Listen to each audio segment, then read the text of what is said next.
the 21st of October 2025. The interstellar object 3, I-Atlas, hits perihelion, the closest brush with our star. In that same window, 3 of Earth's primary solar observatories slip out at once. They called it a data glitch from space weather. But in a universe ruled by clockwork, what happens when our strangest visitor and our only sun meet under a sudden blackout? And why does the sun start behaving off right after? We're not chasing a platform outage tonight. We're tracking a system-scale anomaly. We will follow the orbit, match the timestamps, and ask the one question that makes comfortable narratives flinch. Did 3 I-Atlas merely pass by, or did it act, extract, perturb, feed? If you feel that same unease when coincidences stack too neatly, hit like and subscribe, tell me where you're tuning in from, and say whether you buy the official move along line, because we're not moving along. At 9 UTC, as the celestial geometry you'd choose for any serious energy maneuver clicked into place, NASA's Solar Dynamics Observatory flatlined. At 9:14 UTC, Parker Solar Probe, our closest messenger in the corona, fell quiet. At 9:21 UTC, Stereo A's perspective went dark. 3 independent eyes, 3 different links, 1 critical moment. A coincidence, they said. An allergic sneeze from the sun, right on cue. If that satisfies you, stop here. If not, stay with me while we keep it simple and precise. 3. I-Atlas rides a hyperbolic path. Eccentricity is greater than 1. An interloper, not a resident. Spectra hint at metallic richness and CO, 2 volatiles that don't fit the snowy comet picture. Less frozen water than the schoolbook model, more nickel than you'd expect. If you were designing a device to harvest energy, you'd dive for speed where gravity pays a bonus. That's the Oberth effect. Do your work deep in the well. Leave with more than you brought. If an engineered payload skimmed the sun's magnetized plasma, noise might look like silence missing brightness, where brightness should be. Instruments quiet in the one interval when every pixel matters. And that is exactly when the microphones cut. The official explanation leans on a vague solar disturbance. Fine then, we match the tells. Legitimate CMEs leave a chain of signatures. Coronagraph sequences, shock arrival times, ground magnetometer responses, predictable K, indices, HF blackouts with a familiar footprint. If those pieces line up, so be it. If they don't, the word glitch is a curtain, not a cause. We won't drown you in plumbing. Here's the core. SDO sits high. Parker dives low. Stereo a flanks. Différents environnements, différents relays, différents failure mode. Yet, all 3 stumble inside a 21-minute bracket around perihelion. That is not how messy nature usually misbehaves. Mess tends to smear. This looks cut. We will reconstruct the sequence with public clocks and plain arithmetic. Perihelion at morning UTC. DSN handoffs over Madrid, Goldstone, Canberra, small windows where link margins matter. If a routine solar hiccup did it, the downstream traces should sing the same tune across independent systems. If they don't, someone is harmonizing after the fact. I'm not asking you to accept a grand claim. I'm asking you to look at timing. If an interstellar object wanted power, this is when it would take it. If someone wanted deniability, this is when the cameras should blink. Think of our civilization as a nervous system wrapped around a star. We price ordinary space weather into our lives. Airlines reroute. HF drops. GPS jitters. We know that rhythm. October 21 didn't sound like that rhythm. It sounded like a metronome. 9, 9:14, 9:21. Click, click, click. That's not chaos. That's choreography. We proceed with 2 principles. Never call design what noise can explain, but never call synchronized silence noise without proof. Over the next parts, we'll keep the analysis tight orbital mechanics. Link geometry. Energy accounting no filler. If the official story holds, it will survive alignment tests. If it doesn't, we say so. For now, fix the premise in your mind. An interstellar object with awkward chemistry and a hyperbolic track dives to perihelion on the 21st of October 2025. During the exact minutes when its interaction with the sun would be most revealing, our best eyes go blind together. After the sun acts odd. Is that nothing or exactly what someone wanted us to see? Share this with a friend who thinks outage is always a shrug. Comment your read on the timestamps. Hit like and subscribe so this thread doesn't get buried under small talk. We begin. Picture the moment of closest approach, not as a postcard, but as a machine shop. Heat thick as molten brass, magnetic fields braided into cables as big as continents, plasma flowing like conveyor belts. If you were an engineer with centuries to think, and a willingness to let the sun write your spec sheet, you would not waste a perihelion, you would choreograph it. You would plan your business where gravity is generous and the environment pays you in voltage and momentum if you know how to speak its dialect. That's the discomforting premise we have to actually test rather than laugh off. That 3i Atlas at 9921 UTC on October 21 wasn't just surviving the star, it was doing something with the star. Not magic. Mechanism. If you've ever watched a spacecraft perform a gravity assist, you've seen a polite version of theft. The probe steals a few meters per second from a planet's vast reservoir of orbital angular momentum, and nobody notices because the donor barely twitches. The Oberth effect is the outlaw cousin of that maneuver. It says, do your propellant burn where you're fastest at periapsis, and you get a nonlinear bonus from the high kinetic energy of that point in the trajectory. Swap burn for any energetic process induction, charge separation, momentum exchange, and the logic survives. If you can convert or harvest energy while your speed is maximal and the field strengths are extreme, your return on investment explodes. That's why a perihelion is the socket in the wall, not the selfie spot, if you're a device that eats fields for breakfast. Let's talk composition without getting lost in the weeds. The early spectra that made people wrinkle their noses did so because they didn't sing the ballads our comet models like to hear. Lower water features than felt comfortable, higher than expected nickel hints, a CO2 forward profile that's more industrial than pastoral. None of that proves intent, but it does move you from dirty snowball to dirty question mark. Nickel and friends aren't just heavy, they're conductive. Conductivity changes how you couple to fields. A kilometer-scale, metal-rich body is not a passive bead sliding down an invisible wire. It's an antenna, a flywheel, a transformer core, an MHD playground. Plasma will not just flow around it, it can be shaped by it. And if you shape it, you can make it work. The sun's near environment is a feast of electromagnetic structure. You have the global magnetic field, kinked and wound by differential rotation. You have local loops where reconnection turns stored tension into particle jets. You have Alfvén waves marching like drummers through the corona. You have the solar wind's quasi-steady outflow superimposed with transient shocks from CMEs. You have density gradients and temperature cliffs that conspire to make beautiful turbulence. Put a conductor in that, and not just any conductor, but one with a geometry that isn't an accident. And you can play that environment like a stringed instrument. Think induction first, because it's conceptually clean. Move a conductor through a magnetic field and you build EMF.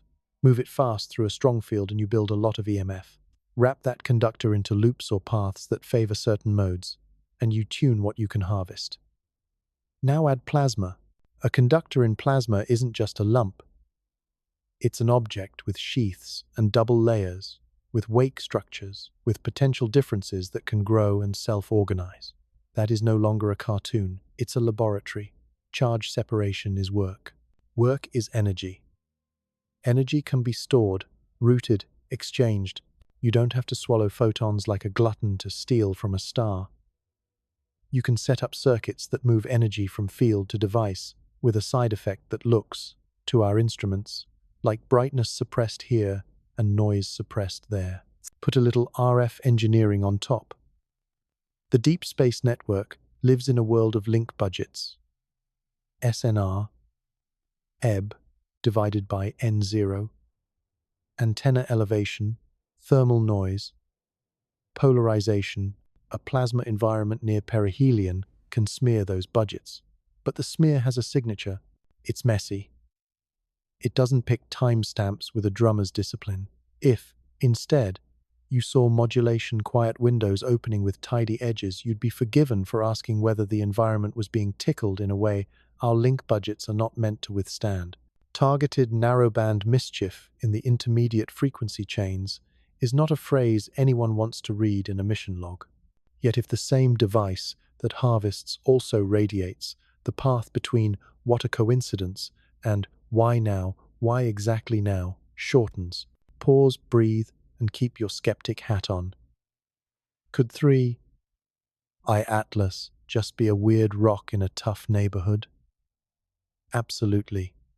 Rocks get lucky and unlucky every day. But our job isn't to declare, it's to differentiate. So we imagine two universes and ask which one does fewer cartwheels to explain the tape. Universe A.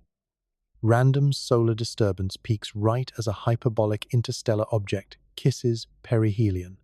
3 unrelated observatories with distinct vulnerabilities all trip within a 21-minute bracket. Aftermath looks clean enough to write off with boilerplate. Nothing to see. Universe B. A conductor.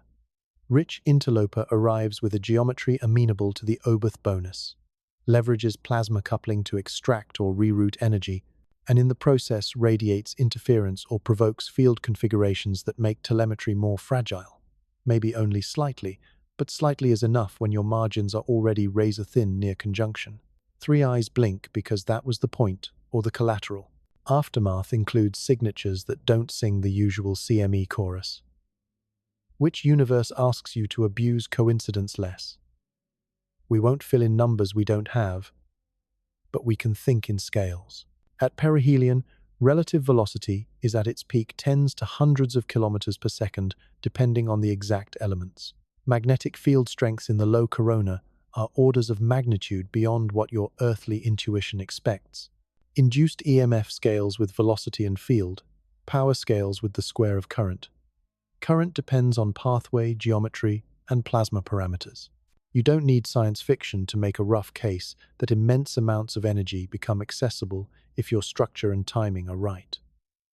On the momentum side, the Oberth effect is unforgivingly generous. A modest delta V, applied at 300 kilometers per second, is not modest in energy terms, it's a jackpot compared to the same push far away. Translate that for a harvesting device. If you can charge a storage medium or drive a propulsive interaction when you're at screaming speed, you lock in a dividend the rest of us pay for with decades of steady burn. Now, how would a device built for this look to us? Start with shape.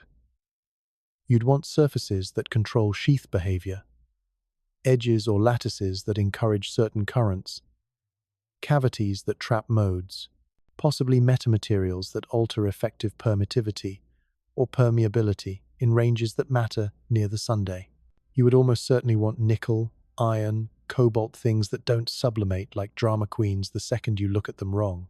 You'd want volatiles, not because you're a comet, but because gases let you bleed heat or orchestrate local chemistry the way a data center uses airflow to steer thermal gradients. CO2 is a decent working fluid in more than one engineering lineage.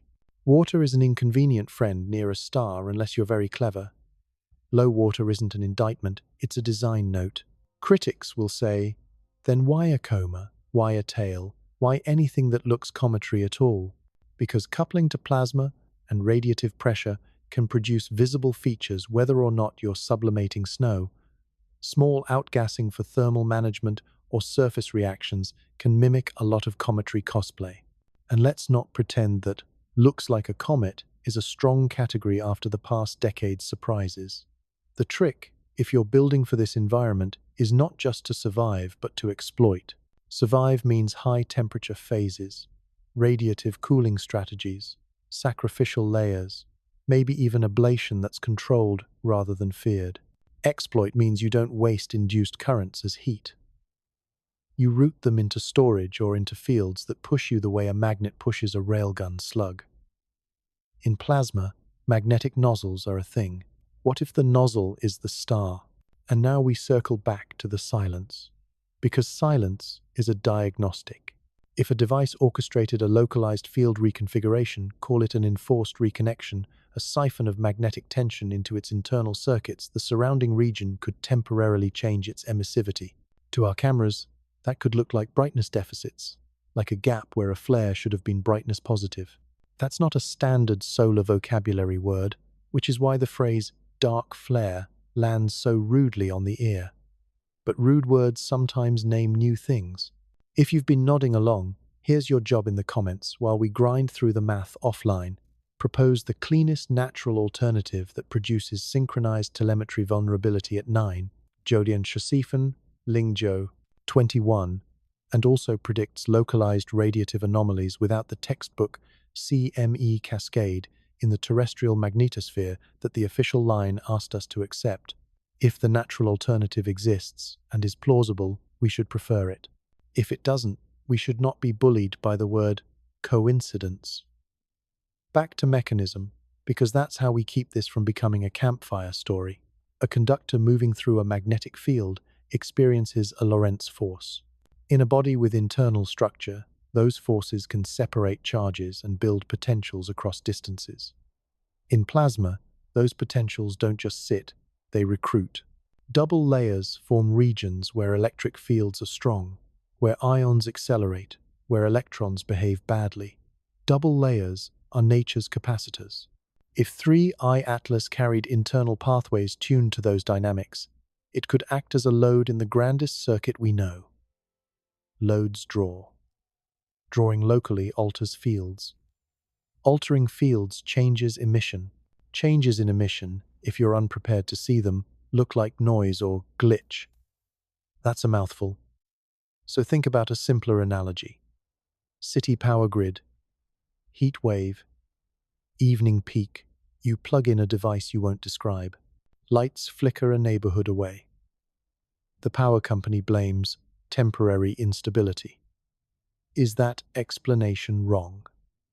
Not necessarily. Is it complete? Not remotely. The part that matters is whether the flicker was a symptom of an ordinary peak or the footprint of your device. Downrange, the DSN is doing its best. Antennas switch between targets, elevation masks lift and drop. The sun's proximity to the line of sight stirs phase noise. If, for a thin sliver of minutes, an extra dollop of plasma mischief arrives, coherent, structured, emitted from, or catalyzed by the object itself, you dip the link. SDO's ground side chain is different, but it still lives in the RF world. Stereo A2. Different vulnerabilities, same pressure. If you wanted to hide a harvest, you would pick the interval when inevitable geometry already makes operators nervous. You would need hardly any additional push to tip everything into weird but explainable. That's deniability as a service. The final ingredient is intent, the word people hate because it belongs to psychology, not physics. But intent does not mean malice. It means a plan baked into behavior. If the plan was to supercharge a storage medium, a flywheel, a superconductor array, a chemical or phase change system, perihelion is the payday, and the right kind of electromagnetic appetite would look from the outside like theft by rearrangement. A harvest is not necessarily permanent damage to the source. It can be a local, temporary tug that the donor barely registers, but that leaves fingerprints in how the donor radiates. If that sounds far-fetched, remember that our own technologies at infant scales, inductive charging, MHD generators, magnetic sails, are sketches of the same grammar. Scale them to star-adjacent extremes, and you get behaviors that would make a dashboard blink and an analyst reach for euphemisms. What would falsify this hypothesis cleanly? A high-confidence reconstruction showing ordinary solar mechanisms with the right timing chain, coronagraph imagery with corroborated CME kinematics, matching the 9921 window, L1 monitors singing the expected arrival melody, ground magnetometers dancing in lockstep with the postulated shock, radio blackouts on HF bands painting the map with the usual oval, GPS timing disruptions with the right phase. If that dataset arrives intact, we fold this hypothesis gently and put it away. What would strengthen the hypothesis?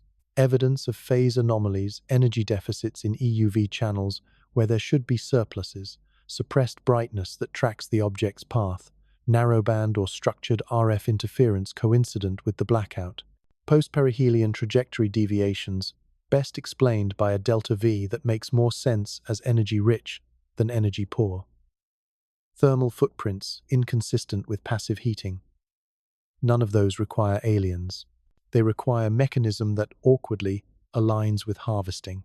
Zoom out and think sociologically for a beat. Why lean on solar disturbance so quickly? Because it's a safe draw to file weirdness in. Space weather is the ultimate catch-all. Everyone nods, nobody sues, and the audience goes to bed. I'm not alleging a dark room full of puppeteers. I'm describing a habit. But habits become blind spots. We built an information culture that prefers small explanations because small explanations keep the lights on. And yet, if we believe in science, we're supposed to prefer accurate explanations over convenient ones. That means acknowledging when the smaller story is doing too much work. If you've hung with me to this line, 2 favors. First, hit like and share this segment with the one person in your life who can sanity check the plasma picture.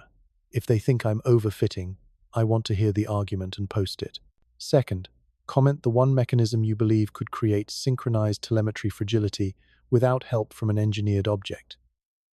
If you can make that case elegantly, I'll pin it. Remember the rule we set. Never call design what noise can explain. But we add the corollary tonight. Never call noise what synchronization and opportunity together predict. A hyperbolic object with conductive hints skims the sun at ludicrous speed on the 21st of October 2025. The window of maximal energy leverage aligns with a neat triad of blackouts. The physics of induction and plasma coupling make exploitation plausible. That conjunction of facts does not prove a harvest. It obliges one question, asked without drama. If you wanted to harvest, what would you have done differently? If your answer is nothing, then it's time to stop chuckling at the word intent and start drafting the tests that separate Universe A from Universe B. Keep your notifications on.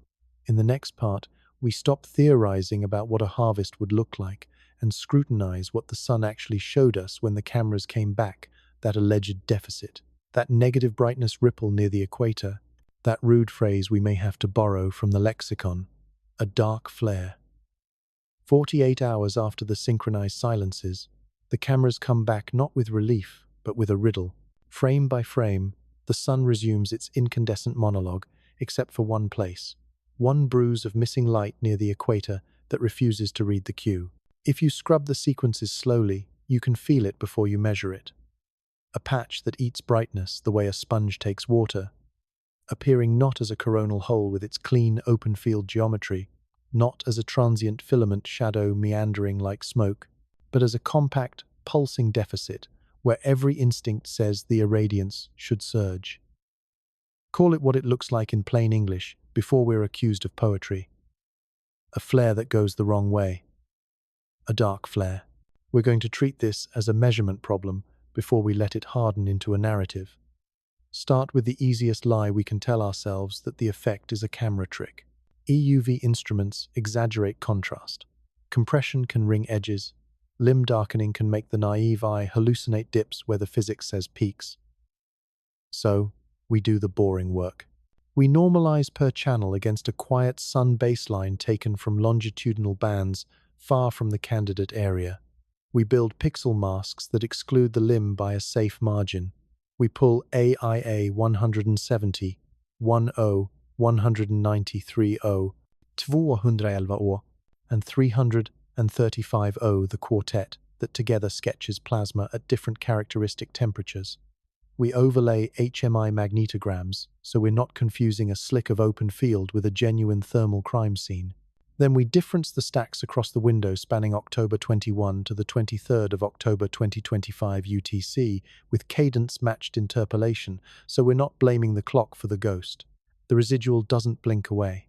The patch remains a negative contrast island, strongest in 171 all and 193 all, weaker but still detectable in 211 O and nearly neutral in 335 O. That spectral fingerprint shouldn't exist if what we're looking at is a simple data hiccup. It says cooling in the low corona, atop photospheric stability, but not cooling the way a cloud passing over a road cools the asphalt. More like a local sink in the energy ledger. Run a differential emission measure. Inversion the rough and ready one first, then the more conservative one that resists overfitting, and both spit out the same impolite suggestion. Emission measure drops in the 0.6, 1.5 mK range at a pace that doesn't match the catalogued small event statistics in the last 2 cycles. If you want a natural label, the nearest shelf is transient coronal dimming, the usual post-eruptive evacuation you see when mass takes off and leaves the cupboard bare. But post-eruptive dimming has cousins that announce themselves. Coronagraph evidence of mass leaving, ribbons, reconnection rain. A chain of signatures that tells a coherent story of something going up and the light going down, because the gas that would glow has left the room. Here, coronagraphs don't give you the comfort of a fat CME blowing a kiss. The locals are busy with small talk. Yes, there are always loops twitching and minor jets as the sun clears its throat, but nothing with the kinematics to justify a dimming patch this compact, this abrupt, this oddly placed. If the cupboard is empty, what ate the food? We try geometry next because geometry is the last loyal friend. Transform the coordinates into Carrington longitudes and latitudes so we can watch features co-rotate without the optical illusion of limb foreshortening. The patch doesn't sit still like a blemish. It walks with the surface, stubborn, locked to the photospheric clock as if anchored in the underlying field, but its perimeter breathes on a timescale of minutes. Around its edges, a faint aureole of enhanced 211 O emission comes and goes, as though hotter plasma is skirting a cold core, a thermal inversion in miniature. Think of a lake of dark set into a rim of bright, with small-scale brightenings darting along the boundary like fish testing the shore. That edge behavior is unkind to the easy coronal hole hypothesis. Coronal holes are cartographers' friends. Sharp, stable borders, lower densities, open field lines that hand particles to the wind. This is squirmier, quicker, and the field maps insist the region sits atop a knot of mixed polarity where reconnection should, if anything, heat, not starve. HMI shows flux emergence before, shearing motions during, but the energy book doesn't balance with a drop that dramatic unless heat is being moved along a path we're not tracing. Now we test the wicked possibility that nobody wants to test because it sounds like science fiction. An absorber. Absorption in EUV is not unheard of. Dense, cool prominence material can shadow emission below, casting darkness by simply blocking the line of sight. But that mechanism demands a visible culprit filament threads, Barnum obvious against the bright. Here we don't see the actors, only the act. No filament spine marches into frame to line up with the deficit. No surge descends to stake a claim. We're left with a radiative negative that behaves as if someone put a lens in front of a lamp and bent the light not outward but away into a conduit we do not monitor. If your skin crawls at that sentence, good keep the skeptic awake. Before we reach for off-book physics, we try every on-book nuisance. Could the patch be a processing artifact from the pipeline's flat field correction? We pull the rawest levels the archive will give us civilian and push a totally different reduction-independent dark subtraction, no flat field, cosmic ray mitigation tuned to paranoid.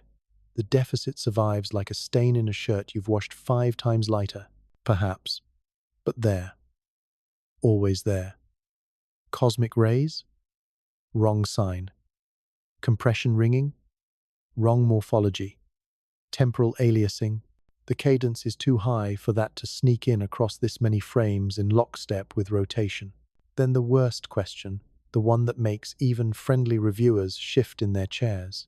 What if energy is being drained locally, not exploded outward, not merely failing to arrive from below, but pulled laterally along field structures into a load that sits in the corona for minutes at a time before fading, leaving behind the emission equivalent of a pressure dent? In plasma language, you'd sketch double layers, interfacial electric fields, MHD modes, channeling pointing flux along controlled paths. In plain language, you'd say, something nearby opened a door and the room's heat went there. If you've followed from part 2, your mind will do the uncharitable thing and draw a dotted line between the path our interloper took and the approximate longitude of the dark patch. Resist the urge and then quantify it mercilessly. We take the best fit hyperbolic elements published before the blackout window.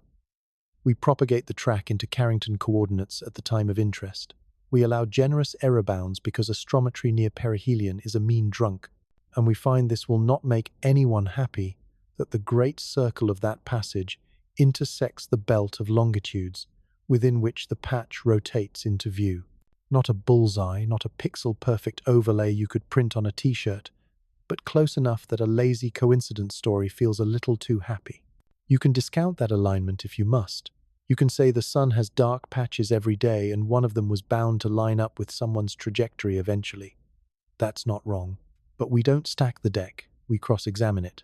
How common are compact, fast-breathing, negative contrast events of this amplitude in 171, 193, that do not co-occur with coronagraph class mass loss and that exhibit a hot rim? We can trawl a season's worth of data and find cousins, yes, but not twins. And the cousins often live in active regions with flares whose genealogy is easier to draw. This one sits like a riddle in a relatively quieter patch that had no business writing in bold that day. There's a behavioral tell that keeps me up at night and ought to bother you too if you care about radiative bookkeeping. Track the patch with a simple optical flow algorithm, not the fancy stuff. Just the stable marriage of gradients and correlation, then integrate the net negative irradiance over its area per frame and plot the time series. The curve breathes with a quasi-period around 3 to 5 minutes, out of phase with the P-mode oscillations that jiggle the photosphere underneath. This out-of-phase breathing is not what coronal holes do, not what dimmings do, not what thermal shadows from filaments do. It looks like a pump running. Add on top a thin frosting of alphenic turbulence, signatures in the surrounding field, flickers along the boundary in 211. Oh, that whisper of energy rushing around the core and the picture stops being accidental. It becomes procedural. We will do the devil's advocate thing properly. Suppose a subvisual prominence dipped, erupted, and evacuated mass without clearing the coronagraph noise floor, leaving behind a skittish dimming with a hot rind. Suppose unresolved fine structure created an illusion of negative flare by concentrating brightness elsewhere, making the local baseline unfair. Suppose the pipeline's point spread function hiccuped that morning, smearing light from the patch into the ring and back again, teasing a false inversion. Each of those suppositions can carry a piece of the load.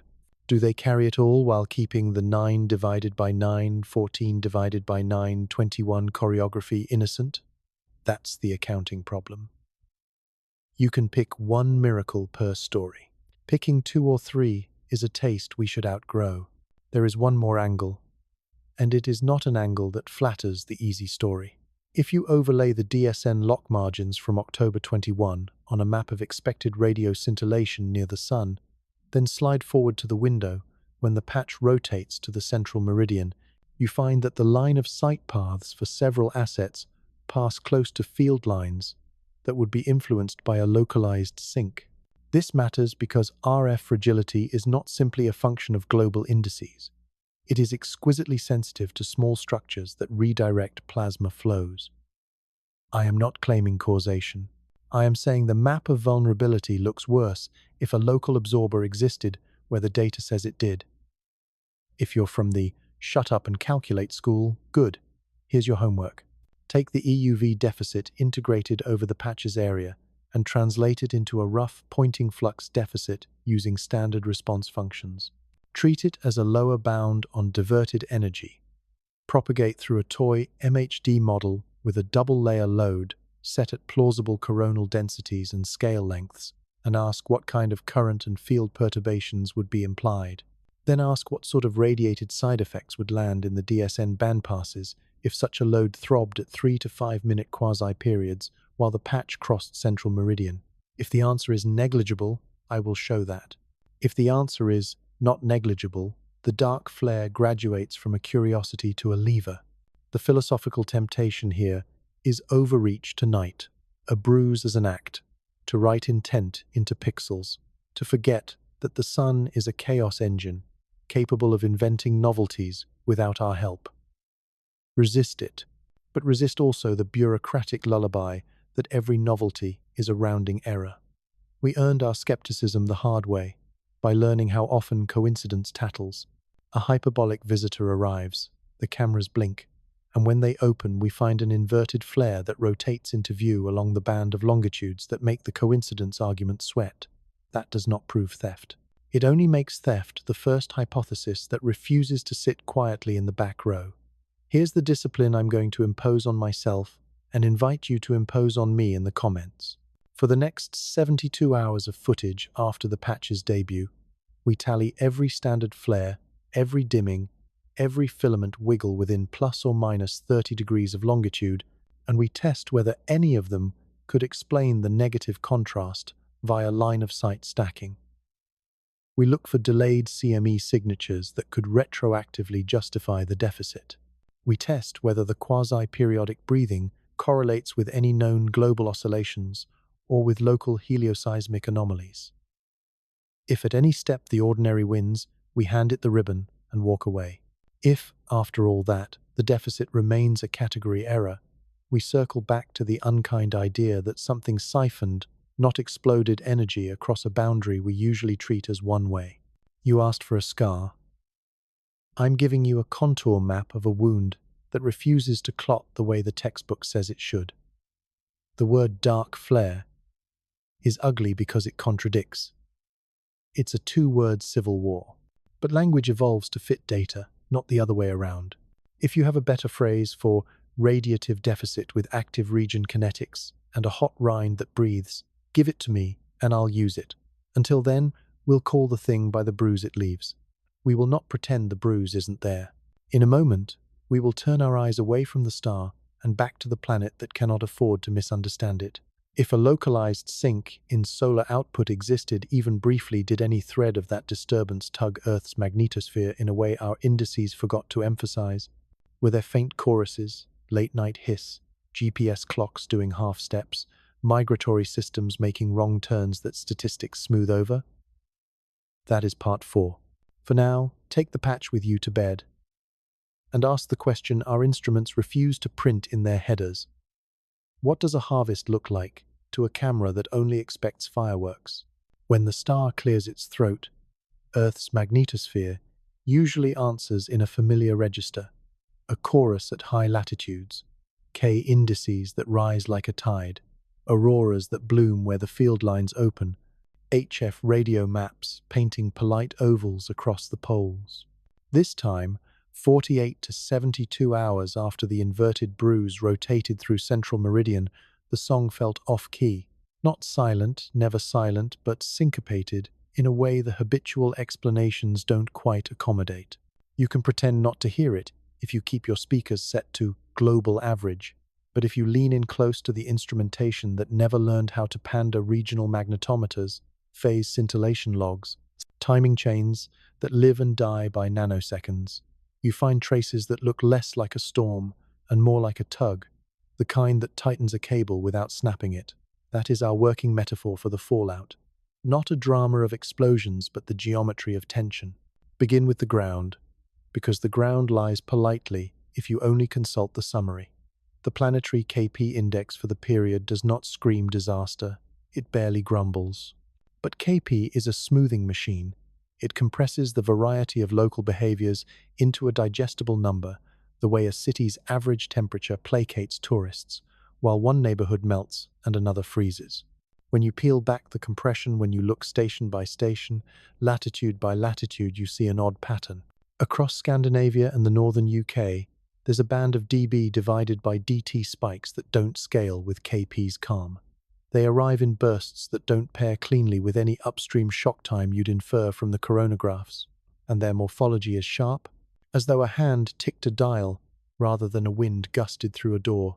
The spikes are not huge by historic standards. They are unnervingly tidy. A grid engineer will tell you that it's not always the size of the perturbation that threatens a network. It's the rate of change. how fast the magnetic field moves under your feet, and how the induced currents yawn through long conductors. In the Nordic Interconnect, a collection of long, orderly lines that love to act like antennas, the tidy pulse is a nightmare. You can write up the alarms as nuisance, and they were, in that nothing melted. But nuisance has cousins. Relays that trip too eagerly, protection schemes that aren't calibrated for pulses that look like intent. Somewhere on a control room wall, a line on a mimic board blinked amber for a handful of seconds while operators told each other stories in euphemisms. Push south, and you find a different species of odd.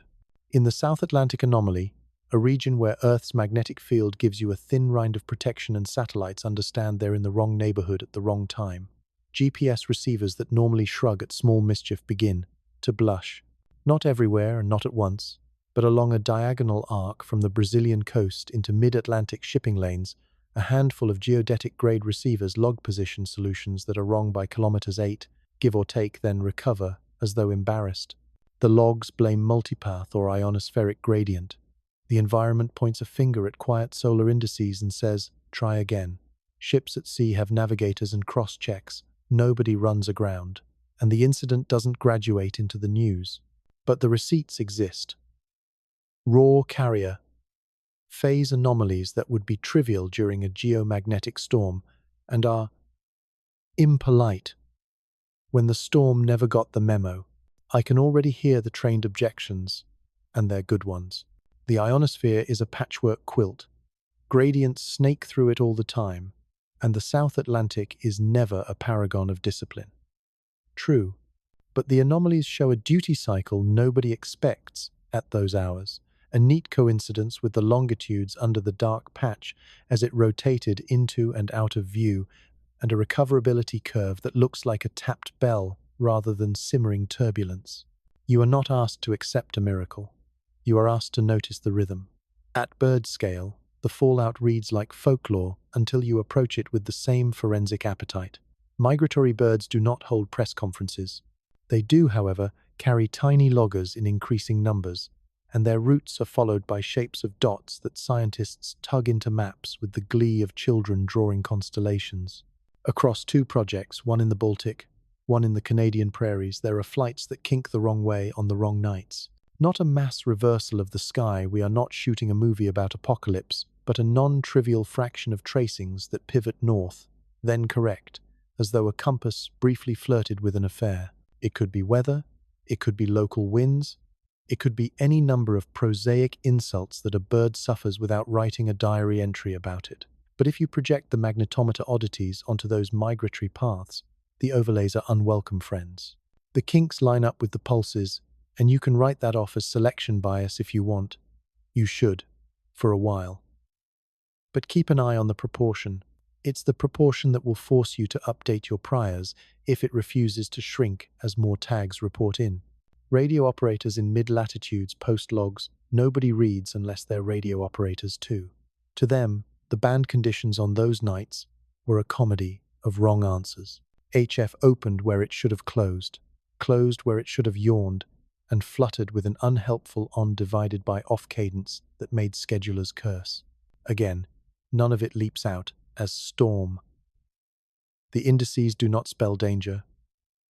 The auroral cameras do not gasp in admiration. But unusual is not the same as unimportant. If your business is dispatching aircraft across polar routings or telling ships where not to be in fog, unusual at the wrong hour is cost. If your business is notional national security, unusual is a memo someone will write and nobody will leak.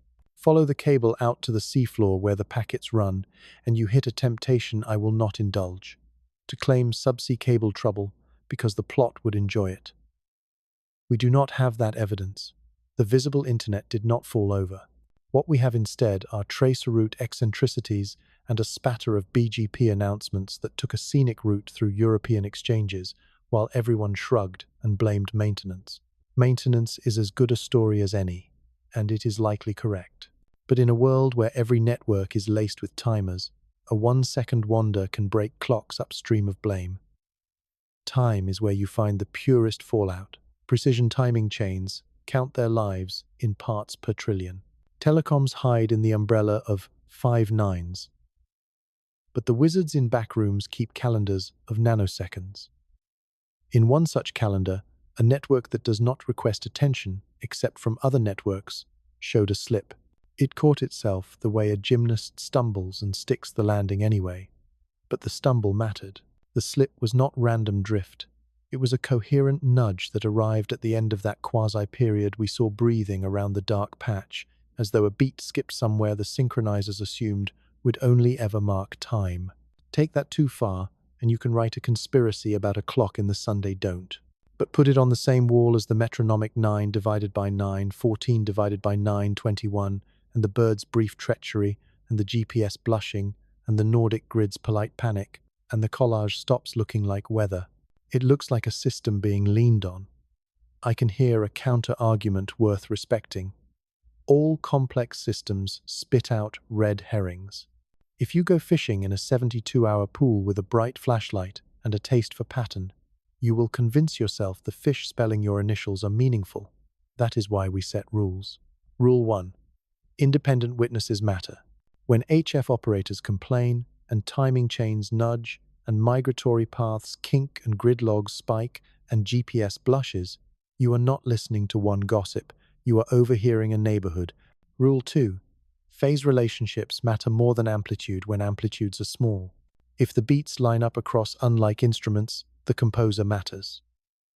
Rule 3. One good, natural explanation wins over a baroque, artificial one. If someone can pull a clean, known mechanism across this mess and hang each symptom on it without inventing exceptions, we will serve it warm and call the case closed. So far, the clean mechanism is playing hard to get. The official file leans toward the comfortable, quiet to unsettled conditions with intermittent small disturbances. That file is not wrong in what it describes. It is wrong in what it declines to notice. It doesn't love the pulses. It doesn't love the quasi-periodic breathing. It doesn't enjoy the way the downstream effects threaten convenience without rising to theater. Bureaucracies are calibrated to events that demand press releases or demand nothing. This demanded neither, and so received exactly that much. We are not a bureaucracy. We are a conversation. And in a conversation, you are allowed to chase hypotheses that the memo can't afford to entertain. Suppose that a localized sink existed on the sun, a region that for minutes at a time preferred to feed energy laterally into a path we don't normally watch. Suppose that sink nudged the geometry of field lines that connect to Earth's space weather playground. You don't need a beam or a weapon to get weird on our end. You need a slightly different arrangement of plasma doors in the places where our ionosphere likes to hang its curtains. The magnetosphere is not a balloon. It is a flexible lattice. Tug one corner, and somewhere else a seam tightens. In the subaraural latitudes where many of our grids live, those seams transmit tension excellently. In the equatorial regions where GPS signals do their dance through bubbles and plumes, a little extra tension translates into gradients that pretend they are larger than they are. For creatures that use magnetoreception, anything that distorts the whisper of field direction by a slice of a degree on a night when the sky is otherwise boring can be a dare to misbehave. That chain is not a Rube Goldberg machine. It is a simplification of physics into human sentences, and I'm asking you to accept it only provisionally. The next step is to stop flattering ourselves with metaphor and go back to the math. That means cross-correlating the pulse timings with ground magnetometer clusters from Finland to Scotland, checking whether the GPS anomalies in the South Atlantic share a common mode or whether they can be disaggregated into local noise, pulling raw HF oblique sounder data where available to see if the flutter has a periodicity that matches the solar breathing, asking whether the timing slip on that one pristine network shows up on any neighbors who can be persuaded to share a plot without blushing, and, for the birds, doing the ugly, noble work of weather correction and wind reanalysis so that we do not mistake a gust for a ghost. If those tests collapse the collage into a pile of shrug, we say so. If they don't, you will have to answer a question you told yourself you didn't need to answer. What does a harvest at the star do to a planet that forgets how intimate its circuits are with the sky? I refuse to tell you a horror story. It is too easy to scare people with shadows you painted yourself. So here is the sober version. The fallout we saw is a warning shot of fragility, not a catastrophe. Systems built to expect big, messy storms are not necessarily built to expect tidy nudges synchronized across unlike domains. In the era where timing is capital and position is religion, a synchronized nudge is leverage. If you want to live comfortably under a star that may occasionally be a marketplace instead of a lighthouse, you build instrumentation that notices the tidy, not just the loud. You teach your indices to care about phase. You train your operators to treat weird but small as a category that deserves a playbook. You design grids that don't flinch when dB divided by dt arrives as a ruler, straight line. You ask your GPS augmentations to cross-examine themselves in the SAA, instead of smoothing blushes into invisibility. You fund the unglamorous projects. The backyard dish with a clock so good it makes labs jealous, the small university array that doesn't know how to be targeted, the citizen science magnetometer on a fence post behind a school that adds a dot to a map that never sleeps. You stop assuming that an absence in a coronagraph means an absence of cause. You stop assuming the sun only hurts you by throwing things at you. Sometimes the worst tug is the one that persuades you to move a little without noticing you moved. If you came here for apocalypse, I can only offer you a mirror. The mirror shows a civilization that runs on careful synchronization and then mocks the very idea that small desynchronizations matter. The mirror shows a species that decided to live inside a machine of fields and then budgeted its curiosity like a weekend hobby. The mirror shows a narrative that likes storms because storms justify budgets and ignores tugs because tugs sound like metaphysics. Change the narrative. Ask your grids to log at higher cadence. Ask your space weather briefs to plot phase. Ask your navigation circles to publish the embarrassing days. Ask your government to treat backyard data as evidence, not noise. Ask yourself whether you would have noticed the metronome beat if we hadn't pointed at the bruise and said, "Listen here." And if you think all of this is a cathedral erected on the back of a coincidence, bless you for your skepticism and sharpen it against the one fact you cannot blur. 3. I-Atlas. Passed closest to the sun on October 21, our best eyes blinked in a rhythm that doesn't smell like weather, and the planet flinched in half a dozen subsystems without a clean, loud trigger to blame. You can live with that as a curiosity, or you can live with it as a rehearsal. I prefer rehearsal, because rehearsals tell you what you forgot to tape down. In the next part, we will lay the evidence out on a single table. The visitor's chemistry, the camera's silence, the dark patch's breath, and the planet's flinch. We will not promise answers where there are only questions. We will promise this. We will stop pretending the only thing that counts is the thing that explodes. Sometimes the scar is a deficit, and sometimes the danger is the quiet that passes for nothing when you don't want to hear the tug in the wire. Take a breath and lay the pieces on the same table. No theater, no fog, just the stubborn weight of what we have allowed ourselves to notice. An interstellar object with a chemistry that refuses the comfort of a snowball sketch knifes into the sun's deep well on the 21st of October 2025 at 9:14 and 09:21 UTC. Three unlike eyes stumble together at the precise moment. The object's leverage over fields and speed is maximal. When vision returns, a compact radiative deficit rotates across the disk with a hot rim and a pulse that breathes on a humanly countable beat. Downstream, Earth does not storm, it flinches. Grids seeing tidy dB divided by dt spikes. GPS blushes where the maps are already thin. Clocks hesitating. Birds and bands, and links behaving like they were nudged rather than smacked. If each line item were alone, we would file it. Together, they insist on being read aloud. The temptation here is to declare. Don't. Declaration is a luxury reserved for lab benches and controlled variables. And the sun sells neither. We do not have proof of an engineered harvest. We do not have an affidavit from a device that licked voltage from the corona and tipped our receivers into momentary doubt.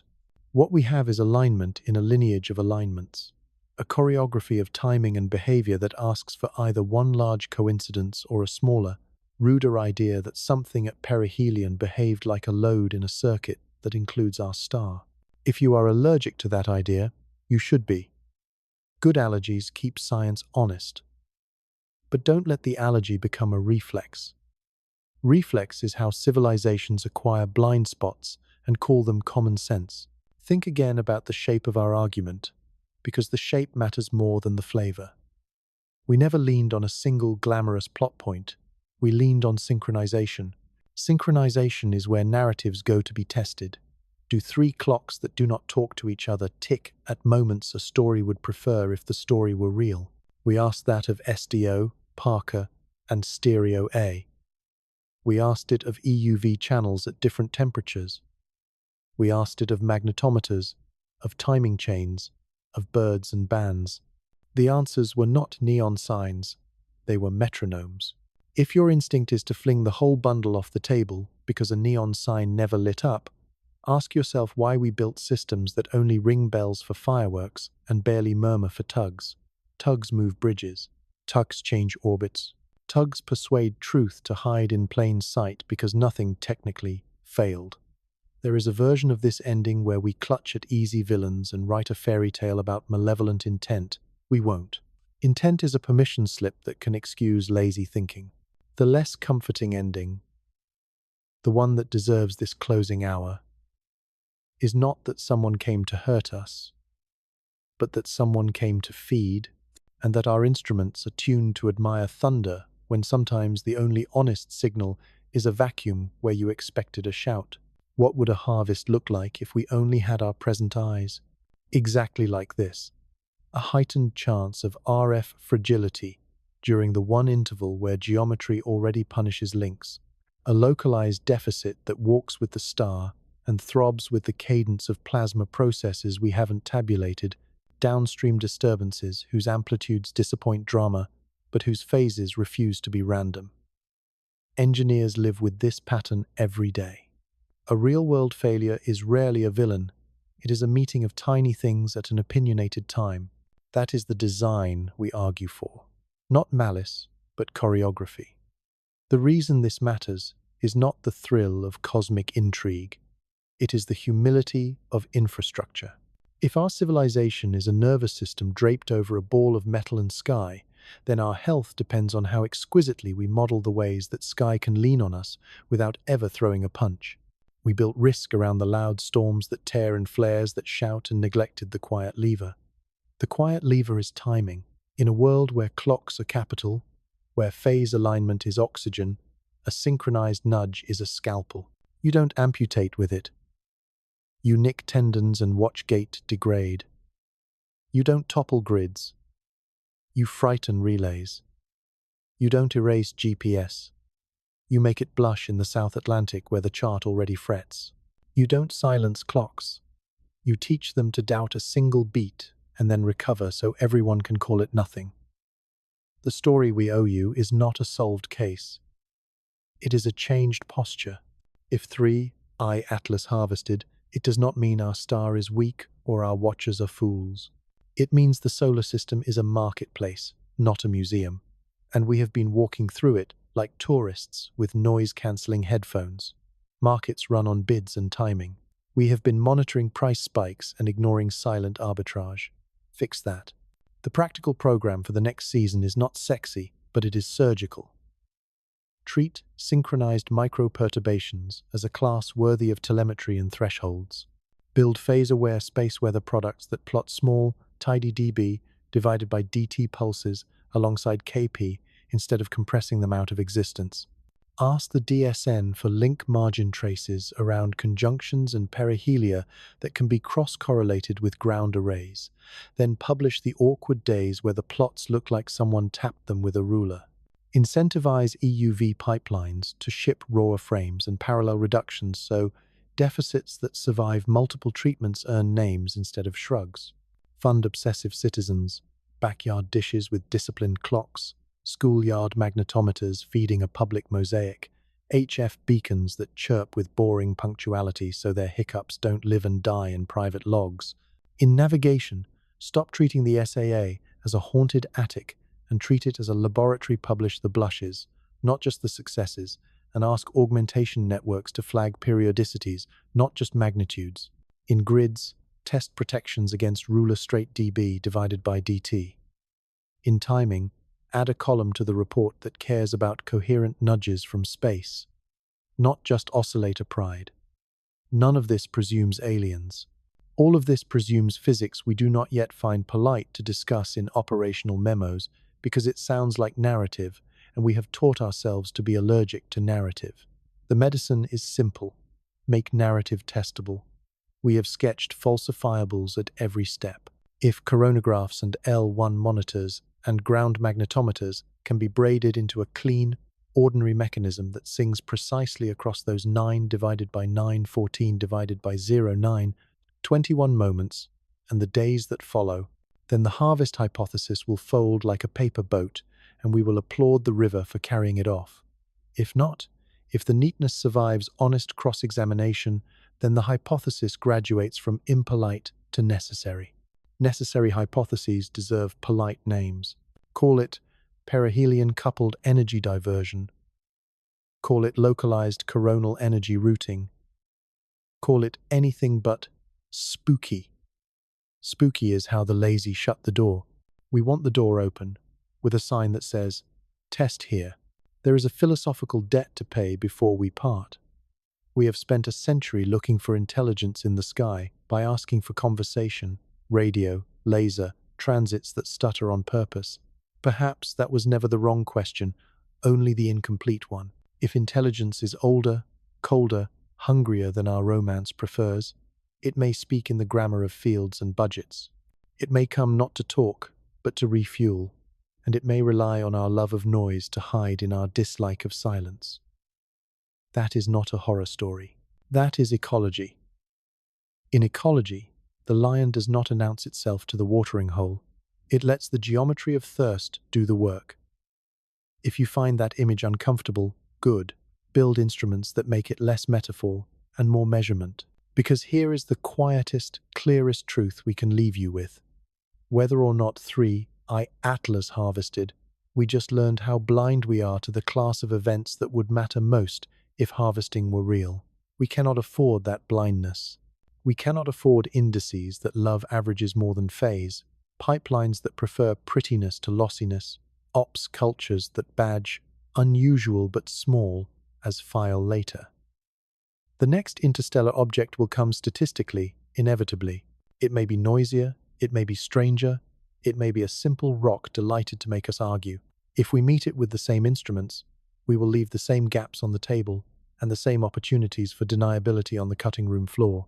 If we meet it with phase-aware eyes and an appetite for tidy anomalies, we will at least know whether to shrug or to raise the price of our certainty. So where does that leave us? You and I and the community that has congealed here around the discipline of suspicion. It leaves us with homework and a vow. The homework is to build the shared, boring, powerful infrastructure of noticing. Data, cadence, comparability, the courage to publish the days that make you look foolish. The vow is to never again let coincidence close a file when synchronization wants it open. It is easy to play detective when thunder knocks windows open. It is harder to be an auditor of silences. That's our lane now. We'll end the way we began by refusing to be lulled by the soothing voice of "move along." The 21st of October 2025 is not an omen. It is a syllabus. 3 blinks at a star's edge do not prove a crime. They prove a curriculum. A bruise that breathes is not a manifesto. It is a margin note. A planet that flinches quietly is not a collapse. It is a rehearsal. We do not own the ending, we own the method. We will keep testing the dull hypotheses first. We will keep publishing the days that embarrass us. We will stop pretending that only fireworks are physics. And in the meantime, because you are not just an audience, but a field team, do the things this platform allows immediately. Save this, share this, and send it to the 3 people in your life who straddle domains, an RF engineer, a heliophysicist, and a grid operator. Then come back and tell us what they rejected and what they grudgingly admitted. Hit like and subscribe so the algorithm remembers that curiosity is not a niche. Ring the bell so the next data drop finds you before the next shrug does. and drop a comment with the one test you think would pop this bubble of speculation cleanly. How many coincidences does it take before you call it design? Remains a dangerous line, and we refuse to cheapen it. But how many synchronized silences does it take before you call for better microphones? That is the safer question, and it is the one we can act on. Share this with a friend who thinks the sun only shouts, with a colleague who thinks clocks only drift, with someone who calibrates receivers and someone who migrates by starlight. Because whatever 3i Atlas truly was, it taught us something we cannot forget. In a universe ruled by precise equations, the quiet parts are legible too if you learn to read them.